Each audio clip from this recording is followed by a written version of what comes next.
ISF मेहमानों का panel जुड़ा हुआ है, हमारे संवाददाता लगातार जानकारी आपको दे रहे हैं। उनके पास हम चलेंगे, अमित के पास अभी हम चलते हैं और जल्दी से ये समझ लेते हैं कि कोई अपडेट उनके पास आया है क्या। वो ऑफिशियल्स जो अब थोड़ी देर में प्रेस कॉन्फ्रेंस करने वाले हैं, आपके सोर्सेज क्या बता रहे हैं, वो उनके पास क्या इंफॉर्मेशन है जो दुनिया को देंगे, अगर आपको कुछ पता चला है। देखिए 10 बजे प्रेस कॉन्फ्रेंस होने वाली है। सेना की तरफ से ये प्रेस कॉन्फ्रेंस की जाएगी क्योंकि ऑपरेशन जो है सेना ने इस पूरे ऑपरेशन को कमांड किया है, तो ऐसे में सेना इस पूरे ऑपरेशन सिंदूर के बारे में जानकारी देगी और साथ ही साथ जो प्रोपेगेंडा पाकिस्तान की तरफ से चलाया जा रहा है कि हमने जम्मू कश्मीर में हमला किया, हमने 15 जगह मिसाइल दागे और तमाम जो बातें हैं उसको लेकर भी खुलासा करेगी। और सबसे बड़ी बात कि इस बार सबूत कोई और नहीं मांगेगा, जिस बात का जिक्र बार बार रंजीत जी कर रहे थे कि इस बार हर हमले, चाहे उरी हो चाहे बालाकोट, सबके बाद पाकिस्तान या दूसरे देशों से ज्यादा सवाल हमारे देश के भीतर उठी थी। लेकिन इस बार जो आप देखिए कि विपक्ष के लोगों ने जिस उठाया था, लेकिन इस बार सारे सबूत पाकिस्तान की सरकार, पाकिस्तान के लोग। ये बड़ी बात आप कह रहे हैं। ये पहले के मुकाबले जो कंट्रास्ट है वो ये है कि सबूत इस बार खुद वहां के लोग वीडियो बना कर डाल रहे हैं जहां पर ये अटैक हुआ। आपके पास लौटता हूं अमित, लेकिन हमारे साथ राकेश पांडे जुड़े हुए हैं उस जगह से, बैसरन घाटी जहां ये हमला हुआ। श्रीनगर से हमारे संवाददाता अनुज जुड़े हुए हैं और इसके अलावा जनरल चतुर्वेदी भी आपको नजर, जनरल माथुर आपको नजर आ रहे हैं, उनके पास भी हम चलेंगे। लेकिन पहले राकेश, ऑपरेशन सिंदूर, जिस सिंदूर को उजाड़ा गया था पाकिस्तान के इन आतंकियों की तरफ से, उस सिंदूर का बदला लिया गया। हालांकि वहां अभी सुबह हो रही होगी, कोई टकराया, किसी ने ये संतोष व्यक्त किया कि हां आज कलेजे पर ठंडक पड़ी।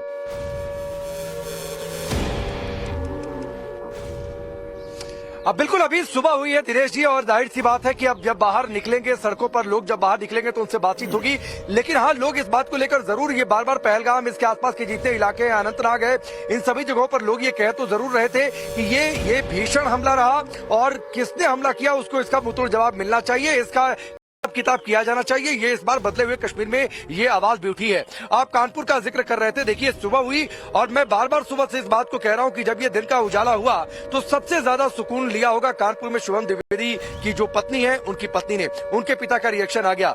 आप शहीद नरवाल की पत्नी के आंसुओं को याद करिए जो कल दिन भर सोशल मीडिया में चली है, किस तरीके से जो लोग उनके घर आए थे उन्हें ढाढ़स बधा रहे थे, आज उन्हें भी सुकून मिला होगा, उन आंसुओं का हिसाब लिया होगा। आतंकियों ने कहा आपके पास वापस लौटता हूं, इन आंसुओं का हिसाब हिंदुस्तान ने लिया है। एक बार अनुज के पास भी चलते हैं, जरा जरूरी जानकारी उनसे भी लेते हैं। अनुज, आप अभी श्रीनगर में मौजूद हैं और हमने देखा कि पहलगाम हमले के बाद किस तरीके से श्रीनगर में भी बहुत सारे प्रोटेस्ट हुए, बड़े प्रोटेस्ट हुए, जिसमें कि इस हमले को लेकर लोगों ने रोष प्रकट किया, गुस्सा जाहिर किया।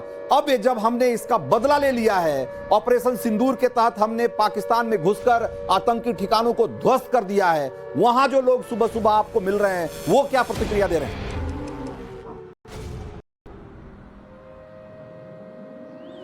जी बिल्कुल रंजीत जी, सुबह का वक्त है, जाहिर तौर पर लोग जो है जब सड़कों पर निकले तो उनका साफ तौर पे ये कहना था कि निश्चित तौर पर इंसाफ मिल गया है। लेकिन अभी मैं पाकिस्तान की एक झूठ का पोल खोलना चाह रहा हूं, क्योंकि पाकिस्तान की तरफ से लगातार एक प्रोपेगेंडा फैलाया जा रहा था, झूठ फैलाया जा रहा था कि जब हमने 9 टारगेट किए पाकिस्तान के अंदर घुसकर, हमने जो आतंकी ठिकानों को अंजाम तक पहुंचाया, उसके बाद कहीं न कहीं पाकिस्तान की तरफ से भी एक तरीके से कहा जा सकता है कि इसका जवाब दिया गया और श्रीनगर एयरबेस का जिक्र किया गया। हम श्रीनगर एयरबेस के पास ही मौजूद है और तस्वीरों के जरिए आप देख सकते हैं। लेकिन अनुज, आपको एक महत्वपूर्ण बात बता दें और हमारे जो गेस्ट हैं वो ये भी सुन लें कि ये पाकिस्तान में समझा जा रहा है कि भारत के बहुत से टारगेट अभी बाकी हैं, तो वो जहां पे आतंक हर अड्डे पर नहीं, ऑपरेशन सिंदूर पूरा हो गया है अगर वो सोच रहे हैं तो किसी गलतफहमी में है, क्योंकि ऑपरेशन सिंदूर में अभी बहुत सारे टारगेट ध्वस्त किए जाने बाकी हैं। ये बहुत महत्वपूर्ण बात बता रहे हैं आप। भारत के अभी बहुत सारे टारगेट बाकी हैं, ये बात पाकिस्तान में भी महसूस की जा रही है और पाकिस्तान इस वजह से दहशत में है कि न जाने उनकी बस्ती में, और आवाम भी इस बात को लेकर सशंकित है कि न जाने कहां पड़ोस में कोई आतंकवादी बिठा दिया गया है लाकर, और अगर यहां पर प्रिसीजन अटैक हुआ भी तो कहीं उसके लपेटे में हम ना आ जाएं। जनरल माथुर हमारे साथ जुड़े हुए हैं। जनरल माथुर, अभी तक की तस्वीर पर आपका कॉमेंट, और टारगेट अगर अभी बाकी हैं तो फिर तो आज दिन में भी कुछ एक्शन होंगे क्या? दिनेश, देखिए ये बिल्कुल निश्चित है कि जब तक हम आतंक के टारगेटों को तमाम को समाप्त नहीं कर लेंगे, ये बिल्कुल साफ है कि बिल्कुल हम उसको छोड़ने रुकने वाले नहीं हैं। हमने बहुत अच्छा बहुत सफल हमारा ऑपरेशन रहा है और हमने 9 टारगेट्स को बहुत अच्छी तरह से न्यूट्रलाइज किया है। देखिए दिनेश, मैं आपको एक बात बता रहा हूं कि पिछले कुछ दिनों में पाकिस्तान ने क्या किया था कि उन्होंने अंतर्राष्ट्रीय समुदाय को दिखाने के लिए कि उनके पास कोई टेररिस्ट के लॉन्च पैड्स वगैरह नहीं, उन्होंने इकट्ठा इनको पीछे करके रखा हुआ था और ये इंफॉर्मेशन हमारे पास थी, तो इसीलिए हमने उन कंसंट्रेशन इलाकों को टारगेट किया है जहां पर इन्होंने अपने इन टेररिस्ट को इकट्ठा करके रखा हुआ था। और इसी वजह से आप देखेंगे दिनेश कि आने वाला टाइम बताएगा कि कितनी जबरदस्त कैजुअलिटीज उनके कैंप में हुई हैं और ये बहुत ज्यादा आतंकवादियों की मुझे लगता है इसमें हताहत हुए होंगे। जनरल माथुर, इसी से जुड़ा हुआ एक सवाल है कि अभी एक खबर आ रही है कि इस हमले के बाद हाफिज सईद और मसूद अजहर का पता नहीं है, वो कहां हैं, लापता हैं क्या, या इस हमले में मारे गए हैं क्या, इस तरह की कयासबाजी हो रही है। आपको क्या लगता है कि क्या इस हमले में ये दोनों भी एक तरीके से न्यूट्रलाइज कर दिए गए? बिल्कुल संभव है, क्योंकि ये जो दो मुरीद के और बहावलपुर, ये उनके बाकायदा उनके हेडक्वार्टर्स हैं। ये एक बहुत बड़ा इनका जो इकोसिस्टम है, जो इंफ्रास्ट्रक्चर था टेररिस्ट का पाकिस्तान में, वो बहुत ज्यादा वेल एस्टेब्लिश्ड और वेल ऑयल्ड मशीनरी की तरह था। उसकी वजह क्या है? क्योंकि इसकी आर्मी इसको पूरी तरह से ट्रेनिंग देती है। तो जो आर्मी के हेडक्वार्टर्स का जो सेटअप होता है, लगभग वैसा ही सेटअप वहां था और पूरी उम्मीद है कि पूरी गुंजाइश है कि दोनों हेड उनके वहां पर हों, मसूद अजहर भी, तो ये लग रहा है कि शहबाज शरीफ, जनरल मुनीर, वहां के ये सारे लोग कल आईएसआई के हेडक्वार्टर पहुंचे हुए थे और वहां पर मीटिंग हो रही थी, तो मुझे लगता है यहीं पर बुला लिया गया होगा इनको भी कि आ जाओ, तुमको छिपा लेते हैं अगर तुम जिंदा हो। हालांकि अब उनकी सांसें गिनती की बची हुई हैं अगर वो जिंदा है तो। हालांकि उनका पूरा आप देख रहे हैं कि जो पूरा नेटवर्क और पूरा स्ट्रक्चर जो उन्होंने खड़ा किया था, न सिर्फ लोगों को लाने के लिए, ट्रेन करने के लिए, उनका माइंड वॉश करके उनको भारत के खिलाफ हथियार पकड़ाने के लिए उन जगहों को नेस्तनाबूद किया गया है। उनमें से ज्यादातर महत्वपूर्ण जगहों को प्रिसीजन अटैक में ध्वस्त कर दिया गया है। 5 बिल्कुल ऐसा बताया जा रहा है पाक ऑक्यूपाइड कश्मीर में, और 4 ठिकाने ऐसे हैं जो पाकिस्तान के भीतर के हैं जिनको ध्वस्त किया गया है। और मैं आपसे जानना यह चाह रहा था जनरल, हालांकि ये आप हमसे ज्यादा जानते हैं, लेमैन तो ये जानना चाहता है कि अगर ये अभी भी टारगेट्स बचे हुए हैं तो आज दिन में भी हम कुछ एक्शन देख सकते हैं क्या?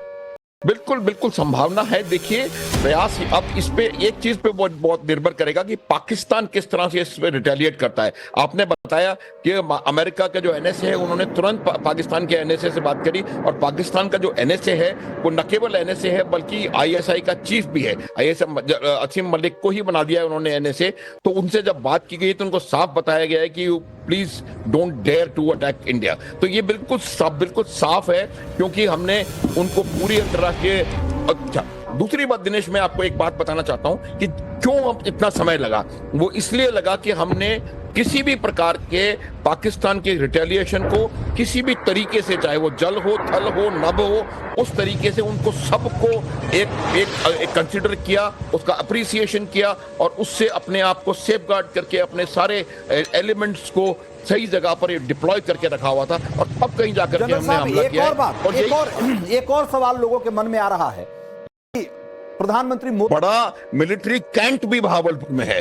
अब ऐसा हेडक्वार्टर, ये एक्चुअली ये लोग जब हेडक्वार्टर्स बनाते हैं वो ऐसी जगह बनाई है उन्होंने ताकि जो इनहेरेंट प्रोटेक्शन मिलिट्री कैंट के वहां होने की वजह से है, उसकी अम्ब्रेला में ये लोग आगे बढ़ सकते। जनरल बाबू, इस वक्त 10 बड़े अपडेट्स, 10 बड़ी ब्रेकिंग्स अपने दर्शकों को बता दूं। ऑपरेशन सिंदूर से जुड़े हुए 10 बड़े अपडेट देख लीजिए। गुड मॉर्निंग, अगर अभी आप जागे हैं, अभी आपने ट्यून किया है टाइम्स नाउ भारत, आइए आपको बता देता हूं क्या हुआ है रात भर में। ऑपरेशन सिंदूर से जुड़े 10 अहम अपडेट्स। रात 12:37 पर पाकिस्तान के ऊपर यह हमला बोला गया है। बहावलपुर, मुजफ्फराबाद, मुरीदके में आतंकियों के गढ़ पर हमला बोला गया है।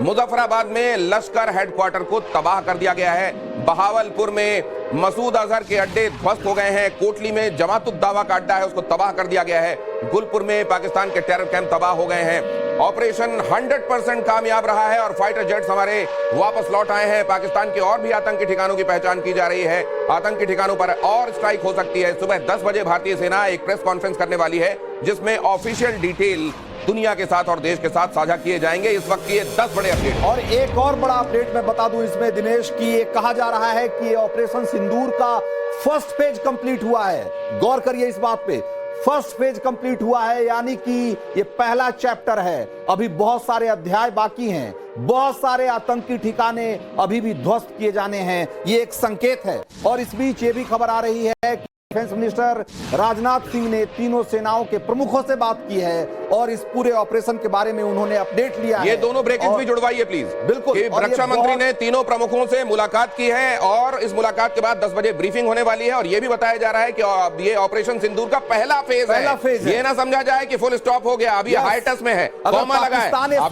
पाकिस्तान सोच रहा है कि इसके साथ बदले की कार्रवाई पूरी हो गई भारत की, और इसी में एक और गलतफहमी साबित इसी हो में सकती एक और ब्रेकिंग ये भी जुड़वाइए कि भारत के एनएसए ने अमेरिका के एनएसए को जानकारी दी तो अमेरिका के एनएसए ने पाकिस्तान के एनएसए को यह बोला है कि चुप होकर बैठ जाना, आतंकियों